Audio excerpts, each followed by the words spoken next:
Good morning, students. This is one more detailed answer from the lesson civics. How the state government works. How the state government works. The detailed answer, third detailed answer, write about the powers and functions of High Court. Yeah, take page number 173. Take page number 173. High Court stands at the apex of the state judiciary. As per the Constitution, there shall be a High Court in each state. அப்போ state ஜுடிஷியரிலே highest ஆனது வந்து இந்த high court. Constitution படி என்னது ஒவ்வொரு ஸ்டேட்லேயும் என்ன இருக்குது, ஒரு ஹை கோர்ட் இருக்குது. But there may be common high court for 2 or more states and in union territories. சில சமயங்களில் என்ன செய்யணும், ஒரு ஹை கோர்ட்டே 2-3 ஸ்டேட்டையும் பார்த்துக்கலாம், யூனியன் டெரிட்டரியும் பார்த்துக்கலாம். பொதுவாக ஒரு ஸ்டேட்டில் ஒரு ஹை கோர்ட் இருக்கும். சம்டைம்ஸ் there may be ஒரு high court 2 or more states பார்க்கலாம், அண்ட் ஆல்சோ யூனியன் டெரிட்டரிஸையும் பார்த்துக்கலாம். State High Court consists of the Chief Justice and such other judges as the President may appoint from time to time if necessary. So ஒவ்வொரு state high கோர்ட்லேயும் ஒரு chief justice இருப்பார், ஒரு தலைமை நீதிபதி இருப்பார், and some other judges also there. அவங்கள appoint பண்ணுறது யார், பிரசிடெண்ட். சரியா, அவங்கள அப்பாயிண்ட் பண்ணுறது பிரசிடெண்ட்.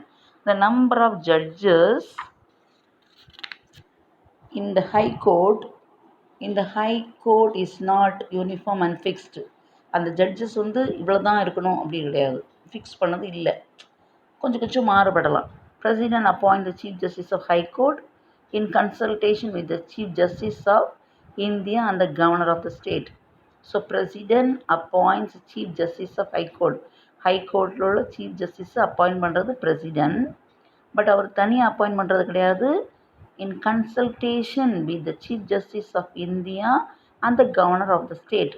யார்கிட்ட கன்சல்ட் பண்ணுவார், சீஃப் ஜஸ்டிஸ் ஆஃப் இந்தியாவுடையும் கவர்னர் ஆஃப் த ஸ்டேட்டில் இருக்கக்கூடிய கவர்னர்ட்டையும் கன்சல்ட் பண்ணுவார். இவர் அப்பாயிண்ட் பண்ணலாமா, இவர் அதுக்கு சூட்டாக, அப்படி கன்சல்ட் பண்ணி தான் அவர் அப்பாயிண்ட் பண்ணுவார். Okay. Then judge of the high court must have the following qualification. அவர் ஹை கோர்ட்டுக்கு ஜட்ஜாக வரணும்னா அவருக்கு என்ன குவாலிஃபிகேஷன் இருக்கணும், என்னது தகுதி இருக்கணும். He must be a citizen of India. அவர் இந்திய குடிமகனாக இருக்க வேண்டும். அப்போ he must be a citizen of India. Then second one, he must have at least 10 years experience as an advocate in 1 or more high courts. அது மட்டும் இல்லாமல் அவருக்கு 10 years எக்ஸ்பீரியன்ஸ் இருக்கணும். எப்படி, அட்வொகேட்டாக இருந்த எக்ஸ்பீரியன்ஸ் இருக்கணும். ஹை கோர்ட்டில் 10 years அட்வொகேட்டாக இருந்த எக்ஸ்பீரியன்ஸ் இருக்கணும். அப்போ first one, he must be a citizen of India, and second one, he must have at least 10 years experience as an advocate in 1 or more high courts. Then a judge of high court holds the office until he completes the age of 62 years. Our returning age எவ்வளோ, 62. Yeah. A judge of the high court can be removed from office only for proven misbehavior or incapacity and only in the same manner in which a judge of the Supreme Court is removed.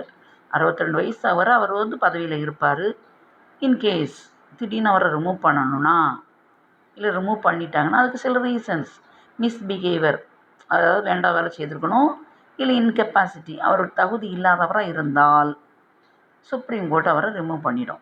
சரியா, இல்லைன்னா அவரை வந்து 62 வயசில் அவரை என்ன செய்ய முடியாது, பதவியிலிருந்து விலக்க முடியாது. சரியா. அடுத்த powers and functions of the high court. அதுக்கு என்னென்ன பவர் இருக்குது, என்னென்ன ஃபங்க்ஷன், அது என்னென்ன செயல் செய்யணும். The High Court has been empowered to issue writs of habeas corpus, mandamus, prohibition, certiorari and quo warranto for the enforcement of the fundamental rights and for the other purposes. நமக்கு சில fundamental rights இருக்குது, நம்ம already படித்தோம். 6 fundamental rights இருக்குது. Freedom of speech, freedom to move anywhere, freedom to property, then freedom of religion, நிறைய வந்து என்னது நமக்கு ஃபண்டமெண்டல் ரைட்ஸ் இருக்குது. அந்த ஃபண்டமெண்டல் ரைட்டை பாதிக்கும் வகையில், அதாவது நம்முடைய அடிப்படை உரிமையை பாதிக்கும் வகையில் ஏதாவது லா இருந்தால் அதை எதிர்த்து கேட்கக்கூடிய பவரும் யாருக்கு இருக்குது? ஹைகோர்ட்டுக்கு இருக்குது. சரியா? அப்போ high court has been empowered to issue writs of habeas corpus, mandamus, prohibition, certiorari and govarando for the enforce of the fundamental rights and for other purposes. நம்முடைய ஃபண்டமெண்டல் ரைட்டை பாதிக்கும் வகையில் எந்த சட்டம் இருந்தாலும் அதை கேட்குறதுக்கு அதிகாரம் யாருக்கு இருக்குது? ஹைகோர்ட்டுக்கு இருக்குது. Then second one, every high court has a general power of superintendence over all the lower courts and tribunals within its jurisdiction except military courts and tribunals. அதேபோல் தனக்கு கீழே இருக்கக்கூடிய கோர்ட்ஸ்கிட்டலாம் அவங்க என்ன செய்யலாம்? ஐடியாவோ இல்லை ஏதாவது ப்ராப்ளமோ எதுனாலும் அவங்க கேட்டுக்கலாம். ஆனால் யார்கிட்ட மட்டும் கேட்கக்கூடாது, கேட்க முடியாது? மிலிட்ரி கோர்ட்ஸும் அங்கே நடக்கக்கூடிய ஏதாவது ப்ராப்ளத்தில் இது தலையிட முடியாது. சரியா? மீதி எந்த கோர்ட்லையும் தனக்கு கீழே இருக்கக்கூடிய எந்த கோர்ட்லையும் அது கேட்கலாம். And third one, if a case is pending before the subordinate courts and the High Court is satisfied that it's involved a substantial question of the constitutional law, it can make up the case and decide it itself. அதே மாதிரி கீழே உள்ள court, இப்போ high court கீழே எனக்கு district court நிறைய இருக்கு இல்லையா? அந்த டிஸ்ட்ரிக்ட் கோர்ட்டில் ஏதாவது கேஸஸ் வந்து பெண்டிங்கில் இருந்தால், தீர்க்கப்படாமல் பெண்டிங்கில் நிலுவையில் அப்படி இருந்தால் அதை வந்து சால்வ் பண்ணக்கூடிய பவர் யாருக்கு உண்டு? ஹைகோர்ட்டுக்கு உண்டு. சரியாப்பா? புரியுதா? சரி. Then next high court controls all the subordinate courts in the state. ஸ்டேட்டில் எத்தனை கோர்ட் இருக்கும்? ஹைகோர்ட் எத்தனை உண்டு? 1 இல்லையா? பட் அதுக்கு கீழே நிறைய டிஸ்ட்ரிக்ட் கோர்ட் இருக்குது. அப்போ high court controls all the subordinate courts in the state. அதுக்கு கீழே உள்ள எல்லா சபார்டினேட் கோர்ட்ஸையும் அதுக்கு வந்து என்னது கண்ட்ரோல் பண்ணக்கு அதிகாரம் இருக்குது. Then like the supreme court, high court also act as a court of record. Supreme court மாதிரி என்னது? சுப்ரீம் கோர்ட்டு ஹோல் இந்தியாவில் பவர் இருக்குது. பட் ஹை கோர்ட்டுக்கு அந்த ஸ்டேட்டில் மட்டும் பவர் இருக்குது. இப்போ தமிழ்நாடு நம்ம ஹை கோர்ட் எங்கே இருக்குது? சென்னையில் இருக்குது. பட் எத்தனை சுப்ரீம் கோர்ட் இருக்குது? There is only one supreme court. It is in new Delhi. ஓகேயா? ஹோல் இந்தியாவுக்கு ஒரு சுப்ரீம் கோர்ட் தான் இருக்குது. பட் ஹை கோர்ட் வந்து in each states has one high court. Our high court is in Chennai. Okay, so like Supreme Court, the High Court also acts as a court of record. Okay, then for the purpose of judicial administration, each state is divided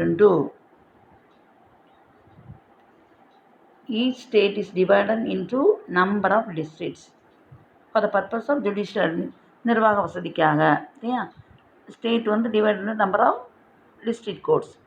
each under the jurisdiction of district judge. District கோர்ட்டில் இருக்கக்கூடிய ஜட்ஜி வந்து district ஜட்ஜி. High கோர்ட்டில் இருக்கும் high court ஜட்ஜி. Supreme கோர்ட்டில் இருக்கும் supreme court judge. ஏன்? The district court judges are appointed by the governor. High court judges are appointed by the president. இங்கே district court judges are appointed by the governor. Governor எங்கே இருப்பார்?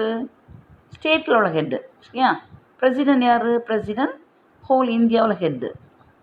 இந்த exercise of the above mentioned powers, High Court enjoys full power and freedom to act within the jurisdiction.